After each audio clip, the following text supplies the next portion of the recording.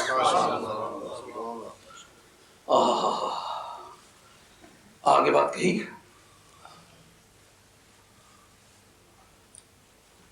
ہاں فَيَعْتَقِدُ فِي جَمِيعِ مَا يَصْدُرُ مِنْ آلِ الْبَيْتِ أَنَّ اللَّهَ سُبْحَانَهُ وَتَعَالَى قَدْ عَفَا عَنْهُمْ.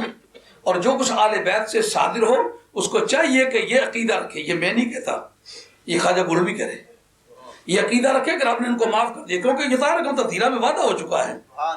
کہتے کیا کچھ نہیں. جس تاریخ آدم علیہ السلام کو مسجود ملائکہ بنایا تھا، آدم علیہ السلام نے کتنی نمازیں پڑھی ہوئی تھی؟ سبحان اللہ.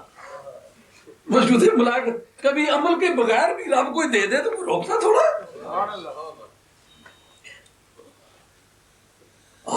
وَلَا يَنْبَغِي لِمُسْلِمٍ أَنْ يُلْحِقَ الْمُسَمَّةَ بِهِمْ. مسلمان کو نہیں چاہیے کہ مذمت کو اوپر اٹیچ کرے. وَلَا مَا يَشْنَعُ عَرَادَ مَا مَنْ قَدْ شَهِدَ اللَّهُ بِتَطْهِيرِهِ. اور نہ ان کی عزت و آبرو پر ایسے جملے کسے جو شناعت کا باعث ہوں، ان کی مذمت بیان کرتے ہو جن کی پاکیزگی کی اللہ تعالیٰ نے شہادت دی ہے. وَذِهَابُ الرِّجْسِ عَنْهُمْ. اور جن سے ناپاکیزگی کے دور کرنے کی پروردگار عالم نے شہادت دی ہے. لَا بِعَمَلٍ عَمِلُوهُ. اور وہ جو شہادت دی ہے ان کے کسی عمل کی وجہ سے نہیں دی. جیسے آدم علیہ السلام کو اللہ تعالیٰ نے فرشتوں کا مسجود الہ بنایا نہیں بنایا؟ اس کتنے حج کیے ہوئے تھے آدم علیہ السلام نے؟ کتنی نمازیں پڑھی ہوئی تھی؟ اسی وقت مٹلی کا پتلا بنا کے تو کہتا ہے فَإِذَا سَوَّيْتُهُ وَنَفَخْتُ فِيهِ مِن رُّوحِي فَقَعُوا لَهُ سَاجِدِينَ. جب یہ پتلا تیار کر چکوں، اس میں پھونک ماروں تو تمہیں کیا کرنا ہوگا؟ وہ بنانے والے تم خود، بھٹی کا پتلا تم نے خود بنایا. جب میں پھونک ماروں یہ اٹھ بیٹھے فَقَعُوا لَهُ سَاجِدِينَ. اس تمہارا کام ہے اس کے سامنے سجدے میں گر جاؤ. سجدے میں کون گرے؟ جنہوں نے اربوں برس پہلے اللہ اللہ کی ہے. سجدے میں کس کے سامنے گرے؟ جس نے ابھی پہلا سجدہ ہی نہیں کیا.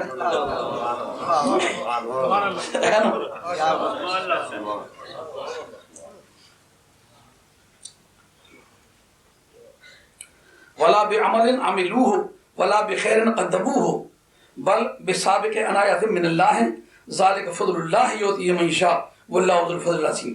یہ خواجہ گولوی رحمۃ اللہ علیہ کی سوچ تھی جو حضرت محی الدین عربی رحمۃ اللہ کی تعلیمات کے مطابق انہوں نے بتائی. اب میں آپ کے سامنے در منصور پیش کرتا ہوں. یہ در منصور کا جلد نمبر 6 ہے اور اس کے اندر صفحہ 606 ہے. یہ امام جلال الدین سیوطی رحمۃ اللہ کی لکھی ہوئی کتاب ہے تفسیر در منصور. انہوں نے جہاں اور بہت بڑے بڑے کام کیے ہیں ان میں سے ایک کام اللہ تعالیٰ نے ان سے یہ بھی لیا ہے کہ انہوں نے قرآن مجید کی جتنی آیات ہیں ان کے لیے حدیث تلاش کر کے تو اس کی شرح کی ہے. تو یہ آیت تطہیر کا مضمون بیان کرتے ہوئے خود انہوں نے حضور نبی کریم صلی اللہ علیہ وسلم کی حدیث مرفوع بیان فرمائی. ذرا توجہ سے سماعت فرمائیں. تفسیر در منصور جلد نمبر 6 صفحہ 606 آیت تطہیر. اللہ کریم نے جب یہ فرمایا کہ تم سب کو ہم نے عزت عطا فرمائی اور سرکار دو عالم علیہ السلام نے اس بارے میں بھی ذکر کیا کہ یہ جو جتنے بھی لوگ دنیا میں بزرگ بنتے ہیں نا، سب سے زیادہ متقی میں ہوں. جو یہ ان اکرمکم عند اللہ اتقاکم، اللہ کی بارگاہ میں سب سے وہی آدمی اعلیٰ ہے جو تم سب سے زیادہ متقی ہے. وہ جو سب سے متقی ہوں وہ میں ہوں. جی اس جگہ فرمایا اور فضالے کا قولہ فجعلنی فی خیر بیتن، جو گھر بنائے نا سب سے اچھا گھر اللہ نے مجھے دیا. اور قبیلوں میں سب سے اچھا قبیلہ مجھے دیا، خونوں میں سب سے اچھا خون مجھے دیا، وغیرہ وغیرہ. اخیر میں چل کر کے کہا کہ فجعلنی فی خیرہا بیتن، ان سب سوسائٹیز میں ساری مخلوق میں سب سے اچھا گھر مجھے ملا. اور وہ کس سے کہتا ہوں؟ فضالے کا قولہ، یہ پروردگار کا کہنا ہے. انما یرید اللہ لیذھب عنکم الرجس اہل البیت ویطہرکم تطہیرا. آگے جو جملہ کہنا چاہتا ہوں وہ یہ ہے فانا وآل بیتی مطہرون من الذنوب. یہ مرصب عربی دان بڑا ہے، مولانا ملازف حدیث مرفوع ہے، در منصور ہے. کہتے انا وآل بیتی، میں اور میری آل بیت مطہرون من الذنوب، ہم گناہوں سے پاک ہیں. اس کا آپ کے ساتھ کیا تعلق ہے؟ میرے اختیار کی کیا بات ہے؟ رب کسی کو پاک کرنا چاہے. جس وقت نبی کریم علیہ السلام کے پیچھے جماعت کھڑی تھی, سرکار دو عالم علیہ السلام نے منہ ادھر سے ادھر کر لیا, بیت المقدس شریف کی طرف آپ کا چہرہ مبارک تھا, آپ نے بیت الحرام کی طرف کر لیا, تو پیچھے 10 آدمیوں نے منہ موڑ لیا. ان 10 آدمیوں کی جنتی ہونے کی خوشخبری آئی. یہ کہانی تو آپ نے پکائی ہوئی ہے, لیکن اس پر غور کیوں نہیں کرتے؟ انہوں نے زندگی میں کوئی گناہ نہیں کیا تھا. آئندہ انسان ہیں, یہ کسی وقت بھی گناہ کر سکتے کہ نہیں کر سکتے؟ زیادہ سے زیادہ اگر ہوں تو محفوظ ہو سکتے, معصوم تو نہیں. اب مرنے تک کیا پتا ہے کسی کو کیا کریں گے, مگر مدینے والے کو پتا ہے. اب جنت کا فیصلہ کب ہوگا؟ جب قیامت کے میدان میں فَلَنَسْأَلَنَّ الَّذِينَ أُرْسِلُوا إِلَيْهِمْ وَلَنَسْأَلَنَّ الْمُرْسَلِينَ. ہم رسولوں سے بھی سوال کریں گے, قوموں سے بھی سوال کریں گے, اور تولیں گے.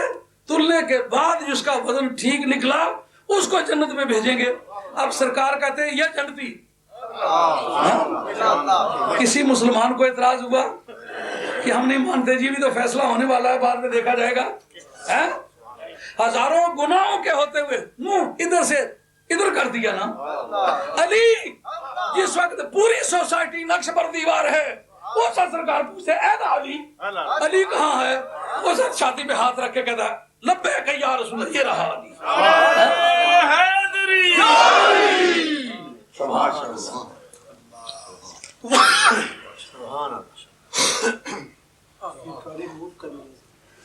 موو کرنی ہے,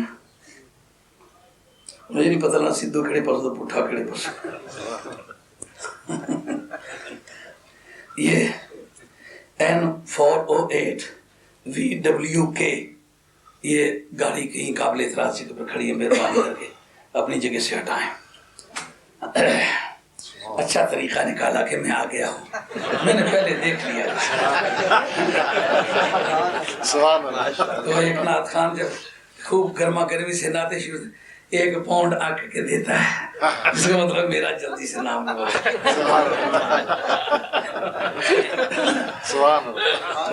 آپ لوگ اس مجلس کے سرپرست ہیں, بانی ہیں, آپ کو پہلے آنا چاہیے. کیوں بھائی؟ فیصلہ تو قیامت کے دن ہونا ہے. تو سرکار نے آج کر دیا. کوئی طاقت بولی یار اس تاریخ نہیں بولے, اولاد فاطمہ کے بارے میں کیوں بولتے ہو؟ جس تاریخ غزوہ تبوک ہوا, حضرت عثمان غنی رضی اللہ عنہ کی ذات پاک نے سرکار کی بارگاہ میں قربانی کی, 300 اونٹ پیش کیے اور 1000 اشرفی پیش کی.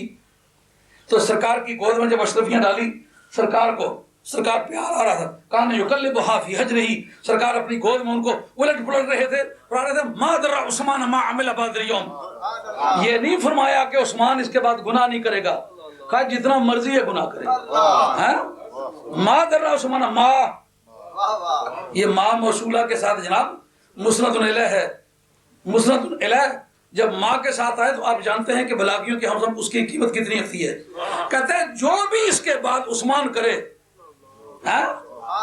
ماں میرے بعد آج کے بعد جتنے بھی گناہ کرے, گناہ جانے اور میں جان.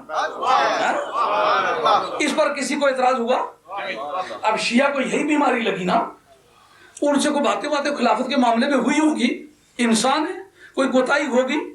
وہ میرے مصطفیٰ نے فرمایا کچھ بھی کرے, کوئی چیز عثمان کا کچھ نہیں بگاڑ سکتی. میں سرکار پر ایمان رکھتا ہوں, کچھ کیا ہوگا تو بھی کچھ نہیں بگڑے گا. تو جب حضرت عثمان کا کچھ نہیں بگڑے گا تو حسن و حسین کا کیوں بگڑے گا؟